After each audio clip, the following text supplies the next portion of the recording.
بسم الله الرحمن الرحيم الحمد لله رب العالمين والعاقبة للمتقين ولا عدوان إلا على الظالمين وأشهد أن لا إله إلا الله وحده لا شريك له وأشهد أن محمدا عبده ورسوله صلى الله عليه وعلى آله وصحبه وسلم تسليما كثيرا أما بعد.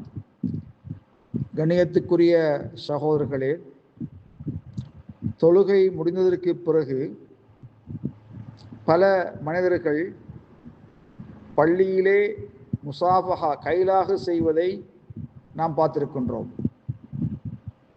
பழமையாக பலர் பக்கத்தில் இருப்பவரோடு அல்லது அருகில் இருப்பவரோடு தொழுது முடிந்ததுமே கை கொடுத்து கைகுலுக்கி சலாம் சொல்லுகின்ற ஒரு காட்சியை நாங்கள் பார்க்கின்றோம். இதற்கு குர்ஆனிலேயோ ஹதீஸிலேயோ ஆதாரம் உண்டா என்று கேட்டால், வல்லாஹு அலம் ஹாதிஹி முசாஃபஹா, இந்த கைலாகு தொழுது முடிந்ததும் கைலாகு செய்வது லா அலம் லஹா அஸ்லன் மின சுன்னா, நபி வழியிலே ஒரு வழிமுறையை நாங்கள் காணவும் மாட்டோம், அறியவும் மாட்டோம். சஹாபாக்களுடைய செயல்கள் என்றும் இதை நாங்கள் அறிய மாட்டோம்.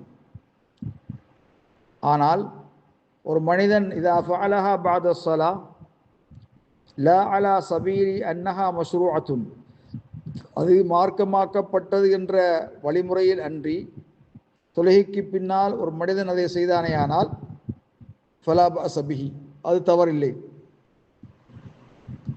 ஆனால் இருந்தும் அலா சபீலி தஅலீஃபில் முவத்தா, அன்பு இரக்கம் பாசம் என்ற முறையிலே கைலாக செய்வது, அவ்வாறு செய்வதில் எந்த விதமான குற்றமும் இல்லை என்பதைத்தான் நாம் பார்க்கின்றோம்.